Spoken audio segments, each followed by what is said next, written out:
A menudo, cuando la gente está inspirada por grandes visiones, raramente mira hacia atrás, solo mira hacia adelante.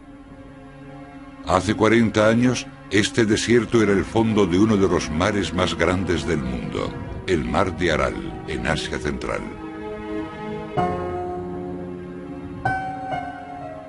Durante generaciones, esta gigantesca reserva de agua fresca proveyó de peces a millones de personas. Pero hace poco más de medio siglo, las autoridades comenzaron a hacer realidad una visión mastodóntica. Las aguas del Mar de Aral iban a transformar el infinito desierto que se internaba hasta los florecientes campos de algodón. Pronto quedó claro que el proyecto tendría importantes consecuencias para el mar y las comunidades circundantes. Pero en aquel momento, el entusiasmo por dominar la naturaleza superaba toda lógica.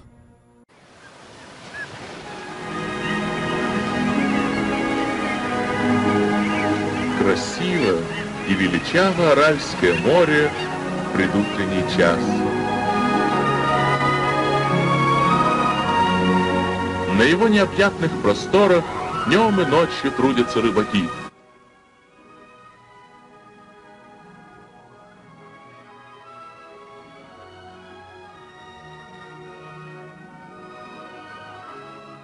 Нынче Аральский бассейн получил первую рыбоморозильную баржу грузоподъемностью в 100 тонн. На этой барже даже в самую жаркую погоду рыба сохранится свежей.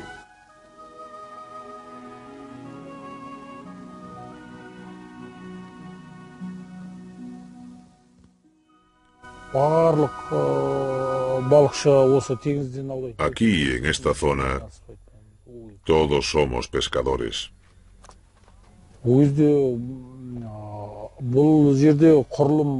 En otros tiempos había una factoría de pescado, donde se procesaba el pescado.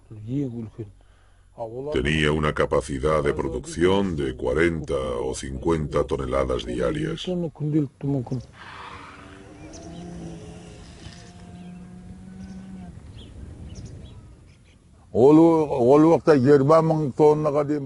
En aquellos tiempos, la captura anual era de unas 20.000 toneladas.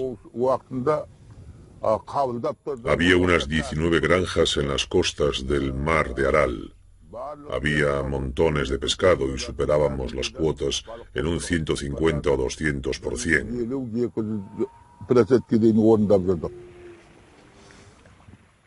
Había esturiones que pesaban 60 y 70 kilos. Pescábamos muchas carpas y muchos cirulos enormes. En aquellos tiempos las carpas de la aldea de Kamisilibás tenían una capa de grasa de 2 centímetros de grueso. Y cuando fileteábamos los cirulos, tenían una piel tan grasa que se nos deshacían en las manos.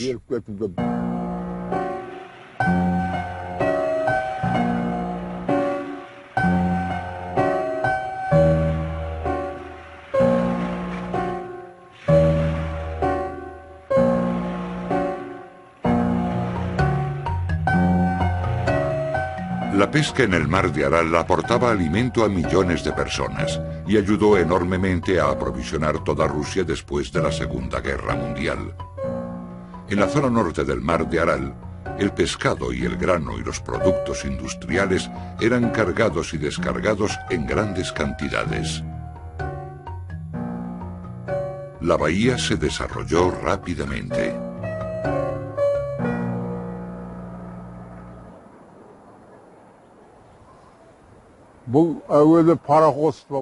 Antiguamente esto era una bahía. Yo comencé a trabajar aquí en 1944. El barco que tenemos aquí detrás de mí se llama Kirov, un barco para el transporte de pasajeros con una capacidad para 200 personas. En aquellos tiempos había 12 barcazas. Cada una podía cargar 550 o 600 toneladas. Se trajeron otras 25 barcazas a Aral en 1947. El barco más grande, el Comuna, podía arrastrar 5 o 6 barcazas hasta el gran mar. Hacían este camino, iban en esa dirección.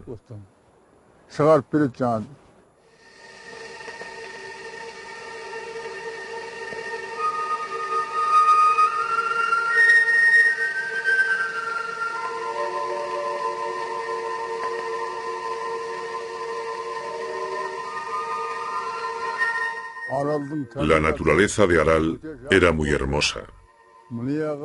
Había una playa en la costa, a donde venían turistas desde Moscú, Leningrado y otras partes de Rusia a pasar las vacaciones. Dormían en tiendas.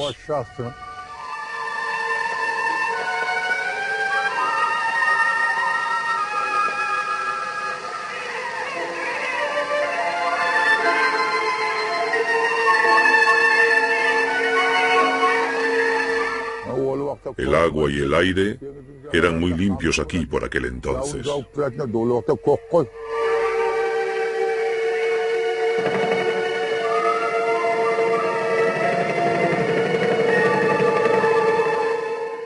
Todo era verde y las cañas crecían hasta la orilla y también llovía a menudo aquí.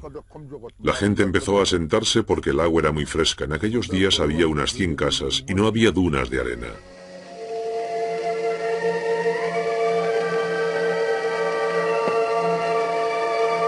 El mar estaba muy cerca de mi casa, justo aquí.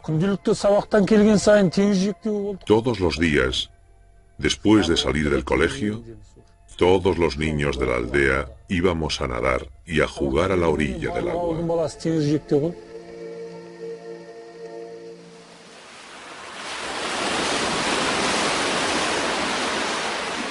Hubo un tiempo en que la gente decía que el mar de Aral era como un oasis en medio del desierto. Una gigantesca reserva de agua fresca rodeada por kilómetros de una estepa estéril de arena. Durante generaciones, la gente quiso cultivar este desierto arenoso con agua del Aral.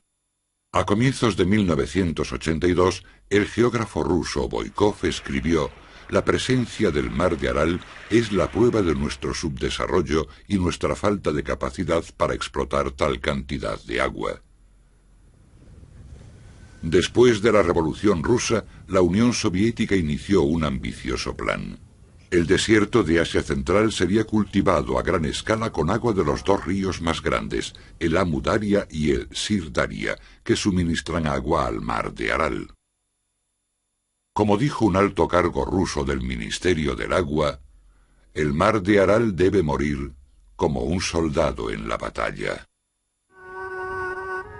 En los años 30 se construyeron gigantescos canales para redireccionar el agua hacia las áridas estepas y transformarlas en florecientes campos de algodón y plantaciones de arroz. Из поколения в поколение передавалась заветная мечта о воде, о жизни богатой и счастливой. И эта мечта сбылась. Пустыня покорилась людям новой эпохи, большевикам. С именем Сталина радость пришла, с именем Сталина степь зацвела.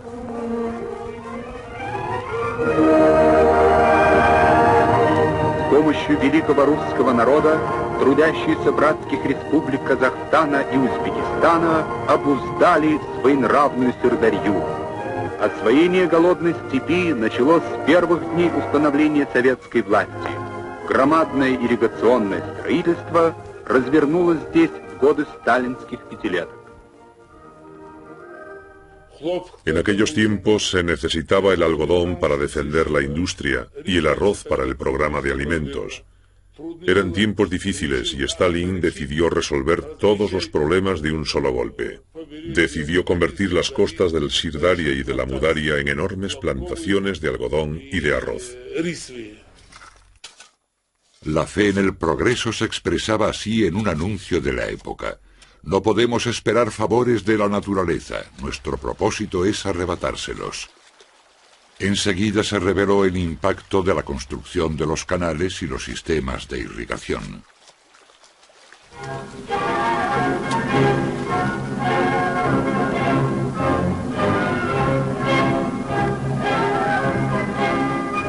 When the fields of Moscow get white with snow, the fields of Uzbekistan and Central Asia are still white with cotton. Delivery of cotton to the state is at its height. Such caravans can be seen all over this land of white gold, as cotton is called here.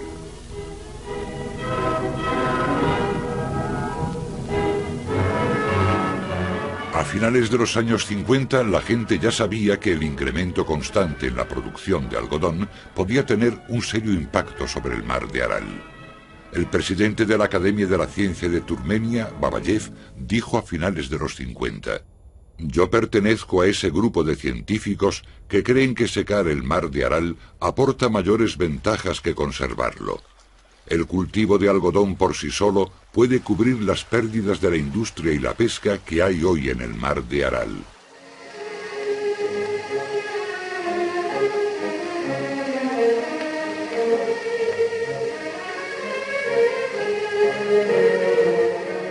El sucesor de Stalin, Nikita Khrushchev, aumentó la velocidad de su desarrollo y sometió mayor cantidad de tierra a los arados.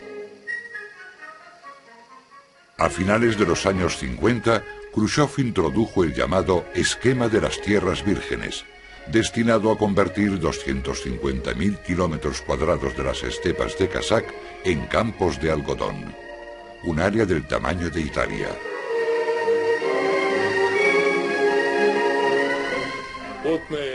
Khrushchev llegó y dijo: «No perdamos el tiempo en discusiones. Utilicen toda el agua que necesiten». Un grupo de científicos estaban en contra del proyecto, pero nadie les escuchó. Incluso Engels, el padre del marxismo, ya avisó hace 150 años. Dijo: «No es bueno jugar con la naturaleza». Quiere decir que puede parecer que podemos vencer a la naturaleza, pero finalmente se tomará la revancha. Nadie entendía esto porque ni siquiera había leído a Engels. Khrushchev no tenía educación. Solo había estudiado durante 2 inviernos. No había leído a Marx ni a Engels. Así es.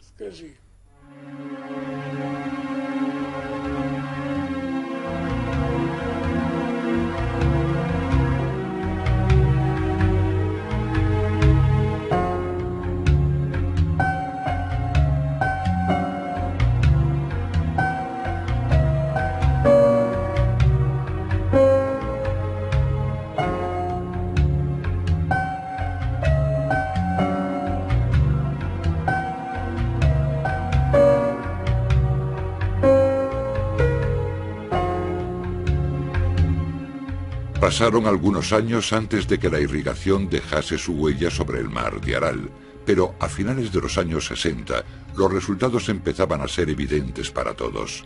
En solo 10 años habían sido drenados más de 6.000 kilómetros cuadrados del mar de Aral. La reducción intensiva del nivel del mar de Aral comenzó en 1969 y enseguida se notó cuando el nivel fue reducido en 2 metros. Y también se empezó a notar cuando comenzó a desaparecer el pescado. El precio de la tragedia comenzó a revelarse.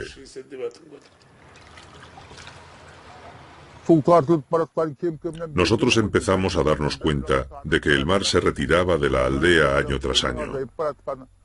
Veíamos que los peces se morían y que iba aumentando la salinidad del mar. ¿Pero qué podíamos hacer nosotros? Nada. No podíamos abandonar nuestra aldea, a nuestros padres. Nuestros ancestros han vivido y muerto aquí. Los pescadores son gente humilde. Igual que los peces en el agua son silenciosos, así son los pescadores. No es normal que los pescadores causen conflictos. Incluso cuando los peces empezaron a morir, ellos, los pescadores, siempre guardaron silencio. La producción de algodón aumentaba a medida que se consumía el agua de los ríos que desembocaban en el mar de Aral.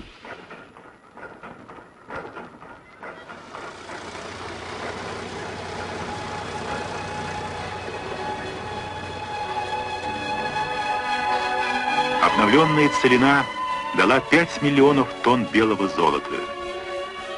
В 4 раза увеличилась промышленная продукция голодной степи, что во многом позволило выращивать здесь самый дешевый хлопок. Затраты, вложенные на освоение, давно уже окупились.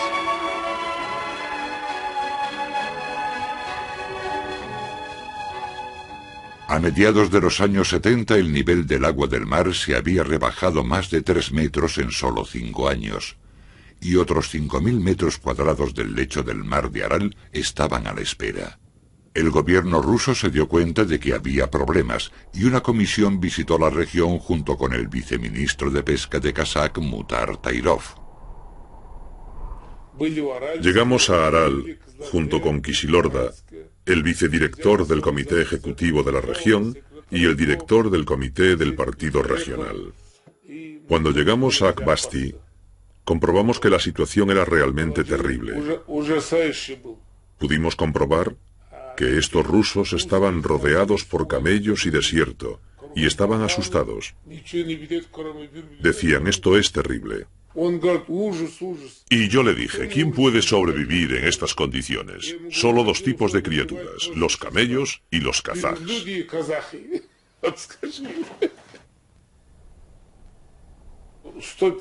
Había unas 150 personas en pequeños grupos a lo largo de la calle. Los camaradas de Moscú dijeron, estamos muy preocupados por vosotros, pero no hay otra solución más que trasladaros a otras regiones donde hacen falta pescadores y podemos ayudaros económicamente.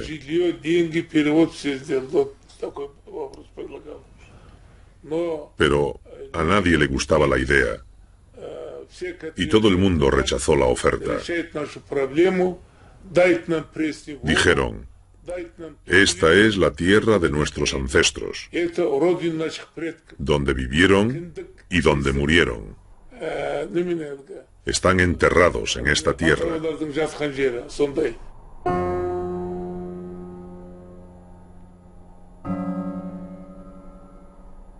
Pero cuando las costas del mar de Aral se alejaban cada vez más de las aldeas, miles de personas se dieron cuenta de que no tenían otra elección más que la de mudarse a otra zona.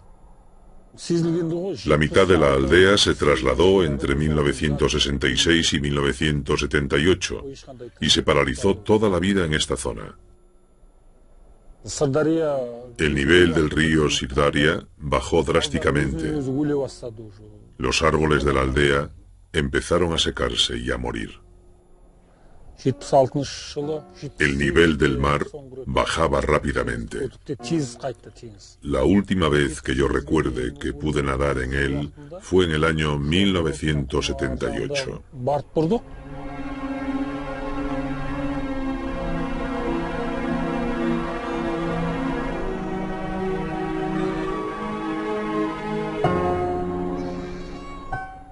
Es difícil de creer, pero el mar de Aral se encogió unos 20 kilómetros en solo 2 años.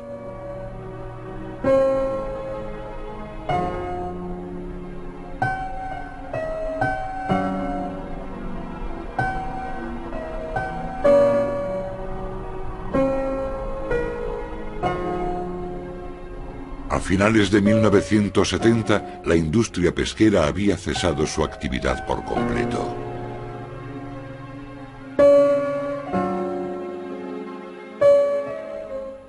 La bahía solía tener un nivel de agua de unos 12 o 13 metros de profundidad. Entonces la gente empezó a drenarla para intentar conseguir más profundidad. Por ejemplo, la profundidad de donde estamos ahora mismo era de 15 metros. En 1980, la bahía estaba totalmente seca y las barcazas no podían navegar en absoluto. Solo pequeñas barcas de pesca, para 2 personas, podían navegar en la bahía. Para intentar salvar la flota pesquera, algunos barcos fueron llevados a 50 kilómetros de la bahía de Aral, pero este intento de mantener su medio de vida fracasó.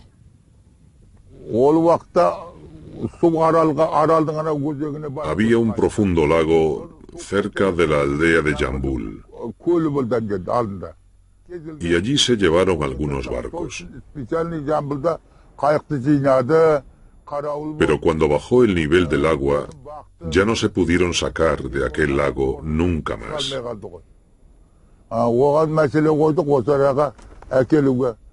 Si la gente de los altos cargos nos hubiese escuchado, hubiese sido posible salvar aquellos barcos, y todavía estaríamos usándolos.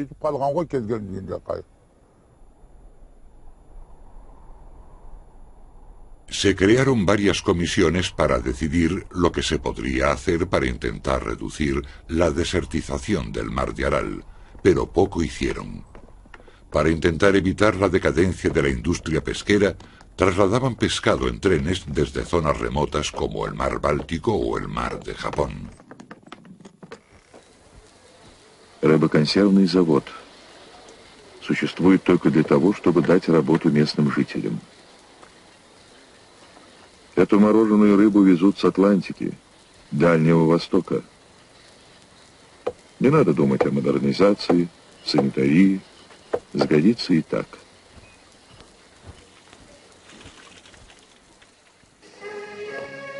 A principios de los años 70 se propuso un gran plan como solución al problema del mar de Aral. Un plan llamado el Proyecto del Siglo, que era incluso más ambicioso que el proyecto que había causado la desertización del mar de Aral años atrás. El plan era para desviar los ríos siberianos a través de las áridas estepas. Поднятые грандиозными плотинами на 60-метровую высоту, воды Оби и Енисея образуют водохранилище, равное половине площади Каспийского моря. Отсюда воды устремятся на юг и от так называемых Тургайских ворот двинутся по Казахстану к Аральскому морю. Из Арала могучий поток сибирских рек пойдет в Каспий. 30 миллионов гектаров пустынь превратятся в цветущий плодоносный край. Зарубежные клеветники уже объявили проект Давыдова фантастикой, а его самого безумным мечтателем. Мечтателями и фантазерами называли и тех, кто построил эти уже давно действующие в пустынях плотины и каналы. Это тоже мечта, но уже воплощенная в бетон и гранит ныне.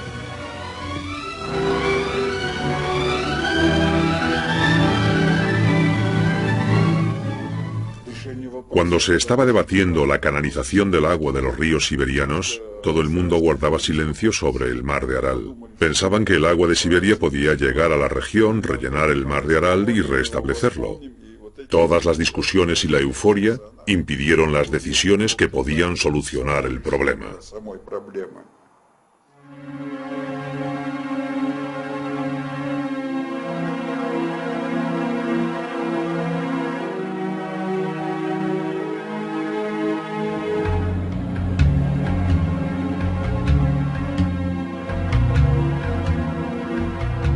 A mediados de los años 80 se hizo evidente la magnitud de la catástrofe en toda su extensión.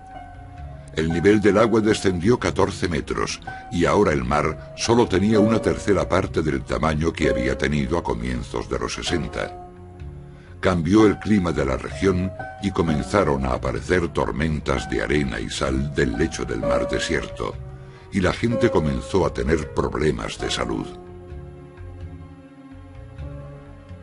En el periodo que va de 1973 a 1988, el número de casos de fiebres tifoideas aumentó 29 veces y la tasa de mortalidad infantil aumentó enormemente. La información sobre la magnitud de la catástrofe no llegó a oídos de la gente hasta la reforma política de Gorbachov a finales de los años 80. Al mismo tiempo, el plan del siglo y su canalización de los ríos siberianos hacia el mar de Aral fue abandonado. Entonces quedó claro que el gobierno soviético ni quería ni podía salvar el mar de Aral. Por primera vez, grupos de científicos, escritores y representantes de los gobiernos locales organizaron activas protestas con el apoyo intenso de los ciudadanos. События, прямо скажу, очень печальные. Но этот факт уже свершился.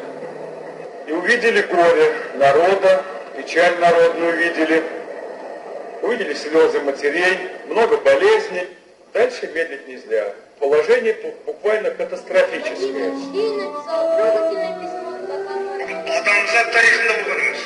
En una reunión multitudinaria en Aral, la gente gritaba con rabia, quizás por primera vez.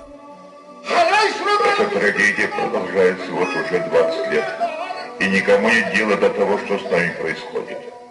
Я войну прошел, 40 лет от ран страдаю, но эта новая беда кажется мне страшнее войны. Вокруг только смерть.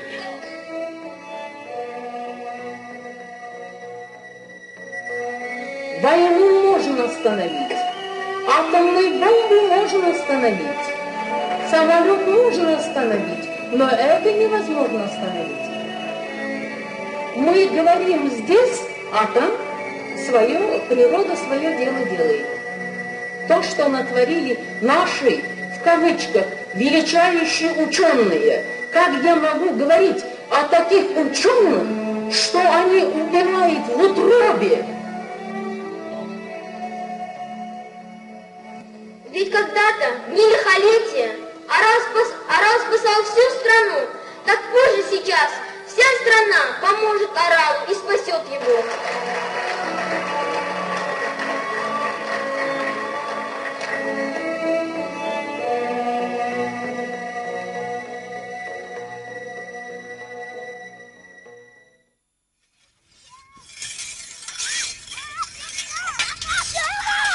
Cuando a comienzos de los años 90 la Unión Soviética se desestructuró, la situación se complicó todavía más.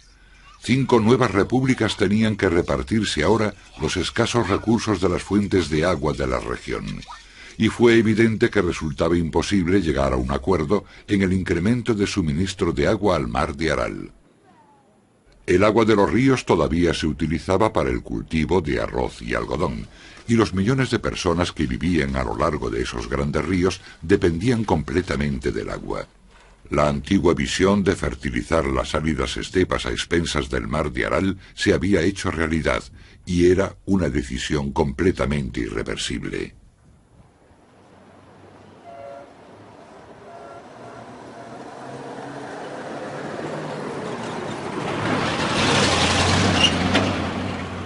Hoy la región todavía está profundamente marcada por las transformaciones. La antigua ciudad de la bahía de Aral ha quedado situada ahora a 70 kilómetros de la costa del mar de Aral. Ahora hay mucho más desempleo en Aral porque no hay sitios donde trabajar. Todas las fábricas industriales de la región comenzaron a cerrar. La gente tenía que sobrevivir de alguna manera, así que la mitad de la población emigró. Muchas de las aldeas cercanas están ahora rodeadas de desierto. Limpiamos la aldea completamente hace 2 meses, pero ahora ya está cubierta otra vez de arena. Pero no nos vamos a mover de aquí, aunque esté cubierta de dunas de arena, porque las tumbas de nuestros antepasados están aquí. Esperaremos a que regrese el mar. Lo que una vez fue el mar de Aral está ahora dividido en 2 mares. El nivel del agua de la zona sur ha disminuido más de 20 metros del nivel que existía a comienzos de los años 60. Pero el nivel en la zona norte, sin embargo, se ha estabilizado gracias a la construcción de diques que reducen la corriente del agua entre el norte y el sur, y los peces empiezan a regresar. Hoy capturamos unos 700 kilos de pescado. Y nuestros ingresos en el día de hoy han sido de unos 300 tenge, aproximadamente $20 por persona. No es así todos los días. Todo depende del tiempo. Si el tiempo es bueno, la pesca también será buena.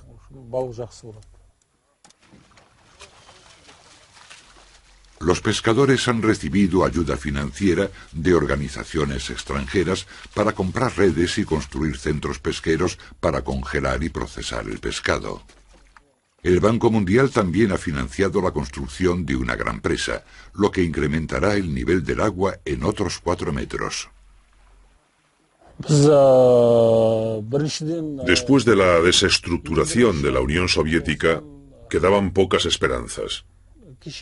Y hasta hace poco, Durante estos últimos años no se podía pescar en el mar. Lo que nos dio una gran esperanza fue la construcción de un gran dique entre las zonas grande y pequeña del mar de Aral. Yo no sé cómo será el futuro, pero ahora mismo la gente tiene ganas de vivir.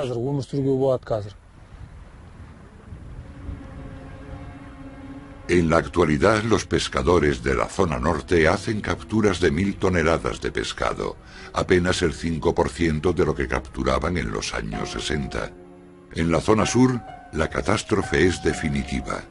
El nivel del agua continúa bajando y se calcula que el mar desaparecerá totalmente dentro de 15 años.